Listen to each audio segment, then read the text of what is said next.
Olá, estudantes da Rede Municipal do Paulista. Tudo bem com vocês? Preparados para mais uma aula? Eu sou a professora Aline Ingrid e hoje, no nosso componente de língua portuguesa, vamos ter recomposição da aprendizagem para a turma do segundo ano. E o tema da nossa aula de hoje é: você conhece os textos de tradição oral? Será que alguma vez na escola ou em outro lugar que você frequenta, você já teve acesso a alguns desses textos? Já ouviu falar sobre tradição oral? Não? Pois hoje você vai ouvir falar. E se você já conhece sobre o assunto, vamos aproveitar para revisar esse conteúdo, tá bem? Mas antes disso, vamos relembrar o nosso último desafio. Na nossa última aula, eu trouxe um texto que o tema dele era Seus Olhos. E vocês tinham que trazer uma ilustração. E dizia assim, ó: seus olhos são pretos, como uma noite escura. São pequenas estrelas, repletas de amor e ternura. E olha só essa ilustração que eu encontrei. Muito bonita, né? Você conseguiu também fazer a sua ilustração? O texto é o mesmo, mas cada pessoa que vai tendo acesso, cada pessoa que vai lendo, ela interpreta de uma forma diferente. Então, se por exemplo, na sua sala de aula, todos tiveram acesso a esse texto, cada pessoa vai ter feito o seu desenho diferente, porque nós imaginamos coisas diferentes, tá? Então, esse aqui foi o exemplo que eu trouxe para vocês. Espero que você tenha concluído o seu desafio também, tá bom? Mas vamos lá. Você conhece, você sabe qual a importância da tradição oral? Por que a gente está falando tanto de texto, de tradição? O que é que isso significa? Pois bem, ó, fique sabendo que ela serve para transmitir conhecimentos e valores, manter viva a memória coletiva, além de permitir a experimentação de aspectos lúdicos da aprendizagem. Então, na maioria das vezes, os textos de tradição oral elas são passados de pai para filho, de geração a geração. E isso mantém viva uma memória coletiva, uma cultura. Possa ser que alguém tenha inventado uma história há muito tempo atrás e saiu contando essa história. E atualmente a gente já pode ter tido acesso a ela sem nem saber que foi criada há tanto tempo atrás. Isso é o que a gente chama de manter viva uma cultura, transmitir conhecimentos, manter viva uma memória, certo? E quais são alguns exemplos que a gente pode encontrar nesse tipo de narrativa oral? Vamos ter provérbios, anedotas, adivinhas, lenga-lengas, trava-línguas e contos. Esses são alguns dos exemplos, tá? E agora a gente vai conhecer um pouquinho sobre cada um deles. Mas, ó, a tradição oral, como eu falei para vocês, são passados oralmente de uma geração para outra e ele vai ter algumas características, tá? Vai ter um tema relacionado à cultura popular, à cultura de um povo. Vai ter uma função de entreter, de divertir, fazer com que as pessoas deem risadas, fiquem mais felizes. Também vai ter algumas histórias que podem se adaptar ao modo que cada um conta. Uma história bastante conhecida como a de Chapeuzinho Vermelho, possa ser que várias pessoas conheçam, mas não contem da mesma forma, porque cada um vai ter o seu jeito de falar sobre a história. E vai usar técnicas que auxiliem na nossa memorização, como repetições, rimas, bordões também, tá certo? E vamos começar pelas lendas e mitos. Geralmente são histórias que alguém criou, uma história que foi inventada e foi passada para outras pessoas. Algumas explicam a origem de alguma coisa, como os mitos, por exemplo, e as lendas faz parte da cultura popular de um povo. Geralmente se trata de seres inanimados que vivem na floresta, como esses exemplos que eu trouxe de lendas brasileiras, né? Temos a lenda da caipora, que ela protege a floresta, protege os animais dos caçadores, e tem pessoas que confirmam que já viram a caipora, que tem que deixar um mingau no meio da floresta para ela não ficar brava. Cada um tem a sua versão. Temos a lenda do Saci Pererê, bastante conhecida, né? É um negrinho de uma perna só, que gosta de fazer muitas travessuras, azeda ao leite, dá nó no rabo do cavalo, também apronta bastante na floresta, e ainda tem algumas histórias que falam de modos que pode ser feito para poder capturar o Saci Pererê. Temos o Curupira, tem os pezinhos virados para trás, o cabelo como se fosse de fogo, e essa característica dos pés serve para enganar os caçadores quando vão entrar na floresta, e a principal função dele é proteger a floresta também. E também tem a história da Cuca, né? Que ela gosta de capturar crianças, de fazer sopa, fazer magia, enfim. Cada história dessa vai ter várias versões. Tem algumas que têm histórias mais aprofundadas, outras com umas partes mais básicas. Porém, as lendas e mitos fazem parte da nossa cultura, foram criadas há muito tempo atrás, ninguém sabe quem inventou, quem criou. Servem para contar histórias, mas também servem muitas vezes para explicar algo, tá bom? Como, por exemplo, tem a lenda do Guaraná, que explica um pouco sobre a origem dessa fruta. A lenda da mandioca também. Existem diversas, indígenas, africanas, entre outras, certo? Agora vamos ver um pouco sobre as fábulas. Uma característica das fábulas é que os personagens, na grande maioria, vão ser animais que vão ter sentimentos, vão falar como as pessoas, vão sentir, vão ter algumas características como ser veloz, lento, ser muito esperta, muito astuta. E aqui eu trouxe 4 exemplos, né? A primeira fábula temos da cigarra e a formiga, que a cigarra estava lá só cantando, enquanto a formiga trabalhava bastante. E a cigarra sempre, que formiga bobona, só trabalha. E quando chegou o inverno, que já estava tudo congelado, as formigas tinham bastante comida em casa, e a cigarra, passando frio, foi lá pedir abrigo às formigas, que acolheram a cigarra e falaram: agora é sua vez de cantar pra gente. Então, sempre vai existir uma moral da história, para que a gente tenha uma lição sobre cada uma delas. Outra bastante conhecida, né, da tartaruga e a lebre, que eles vão apostar uma corrida e a lebre, por ser tão rápida, resolve tirar um cochilo no meio da corrida. E a tartaruga, em seu tempo, bem devagarinho, chegou lá e conseguiu vencer. Temos outro exemplo também aqui, do leão e do ratinho. Um leão estava lá dormindo, os ratinhos, começaram a andar por cima dele. Quando ele acordou, viu que tinha um rato ali perto dele e poupou a vida, né? O ratinho: por favor, poupe a minha vida que um dia eu vou lhe retribuir. E aí o leão deixou passar. E foi uma certa vez, uma rede conseguiu capturar o leão. E quem é que estava lá para salvar ele? O ratinho, né? Conseguiu roer as cordas e salvar o leão. Outro exemplo aqui temos do corvo e a raposa, onde o corvo encontrou um pedacinho de queijo e a raposa: seu corvo, você é o que canta mais bonito, você tem uma linda voz. E quando o corvo foi se gabar, abriu a boca, deixou o queijo cair e a raposa abocanhou. Então esses são alguns exemplos de fábulas mais conhecidas. E a característica, como eu citei para vocês, né? Serão animais os personagens e sempre vai ter uma moral da história. Agora, as canções.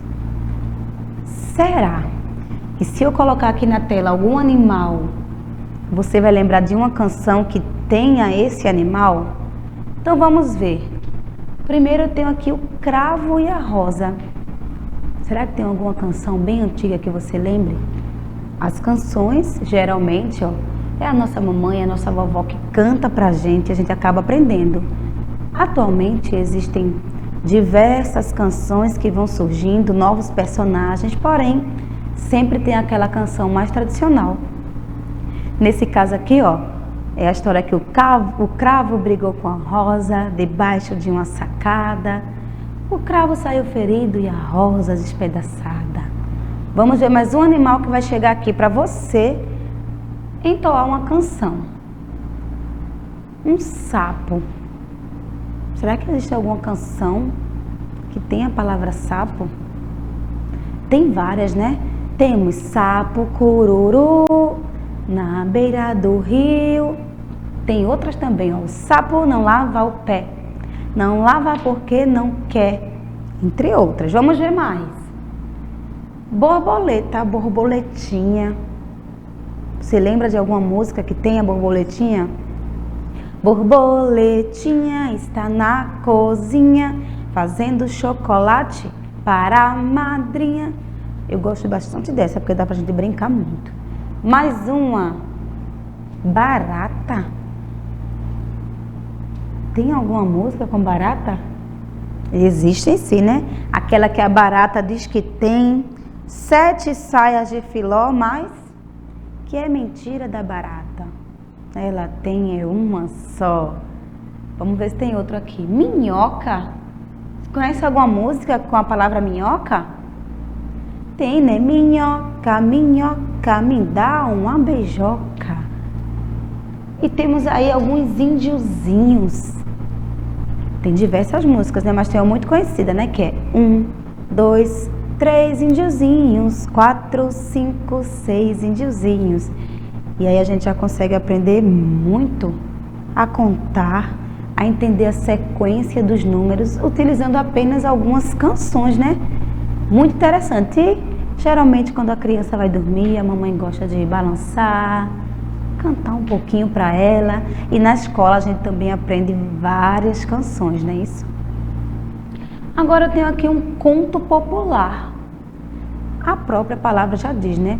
É algo popular que alguém contou e foi repassado, geralmente sobre um local que se vive, sobre alguma região. E eu trouxe aqui um trecho do conto da Cobra Norato. Já ouviu falar sobre ela? E diz assim, nas terras e rios do Pará, não há quem ignore a vida da Cobra Norato. Canoeiros apontam para lá e para cá, mostrando os locais por onde passava a Cobra Norato. E esse é um conto que existe nessa região, né, do Pará, e que existia uma grande cobra adormecida, e uma história bastante antiga que faz parte da cultura desse local, desse povo, dessa região, tá bem? Agora temos o lenga-lenga. O que será esse tipo de texto, lenga-lenga? Geralmente ele vai trazer um pouco de coisa engraçada e algumas palavras que vão rimar como se fosse um texto ou uma canção que sempre vai haver rima. E eu trouxe aqui um trecho para vocês que é a casa e o seu dono. Olha como se dá a lenga-lenga. Essa casa é de caco. Quem mora nela é o macaco. Essa casa tão bonita, quem mora nela é a cabrita. Essa casa é de cimento, quem mora nela é o jumento. Essa casa é de telha, quem mora nela é a abelha. Essa casa é de lata, quem mora nela é a barata. Essa casa é elegante, quem mora nela é o elefante. E descobri de repente que não falei em casa de gente. E esse é só um exemplo, tá? Existem diversos outros textos que se encaixam nessa categoria aqui. Agora eu trouxe um bastante divertido, que é sobre adivinhas. Vamos lá? O que é o que é? O que o pernilongo tem que é maior que o elefante? Imagina aí, um pernilongo e um elefante. O que é que ele tem que é maior? O nome, né, gente? O nome pernilongo é bem maior que o nome elefante. E as adivinhas, elas servem para a gente se divertir, para a gente dar risada. Geralmente alguém vai fazer uma pergunta que vai ser meio difícil de responder, né? Não vai ser uma pergunta tão fácil de ser encontrada. Vamos ver outro exemplo. O que é o que é? Quem precisa de uma mãozinha para trabalhar? Quem será que precisa? Já sabe a resposta? É a manicure, porque ela vai precisar trabalhar, deixando as unhas mais belas. Vamos para mais um.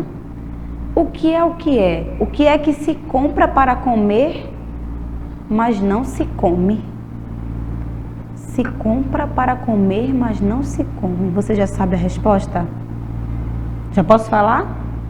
É o garfo, né, gente? Eu vou comprar um garfo para poder comer, mas eu não vou comer o garfo. E aqui eu tenho mais outros exemplos, porque adivinhas existem diversas, uma diversidade. Agora vamos para os provérbios. Olha só, geralmente é uma frase que vai ter alguma explicação, e quando as pessoas estiverem conversando, algumas delas gostam de falar um provérbio para dar uma explicação do que está acontecendo naquele momento. Por exemplo, cada galo tem o seu poleiro. Isso quer dizer que cada pessoa tem o seu lugar, cada um vai ter a sua função. Outro exemplo, quem não tem cão, caça com gato. Se tem alguma coisa que precisa ser resolvida e você não tem aquilo que é necessário naquele momento, você vai poder usar outra coisa, mas tem que cumprir sua tarefa. O que os olhos não veem, o coração não sente. Cada macaco no seu galho. E Deus escreve certo por linhas tortas.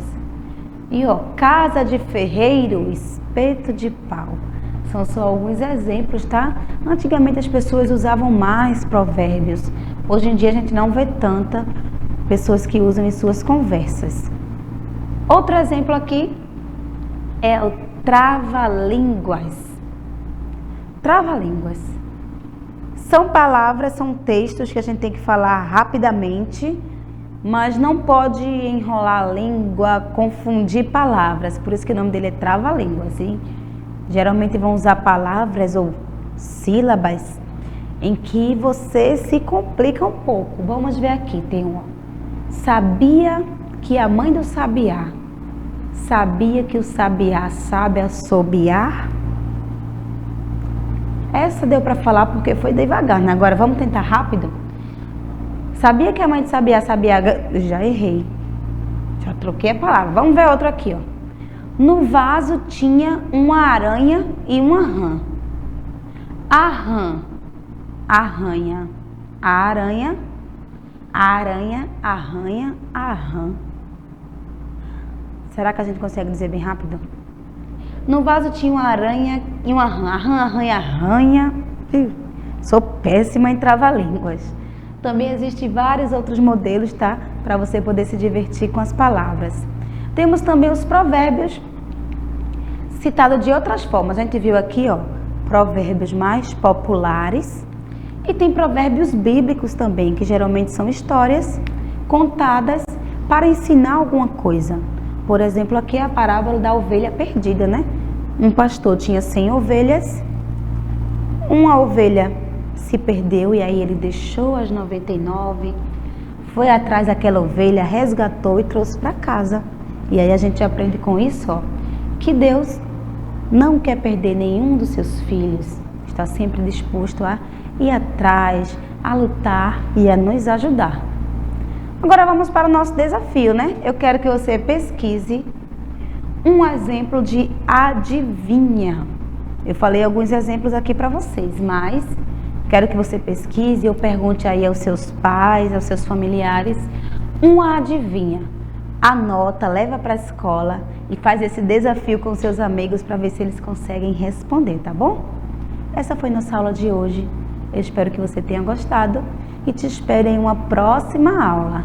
Um beijo e tchau, tchau!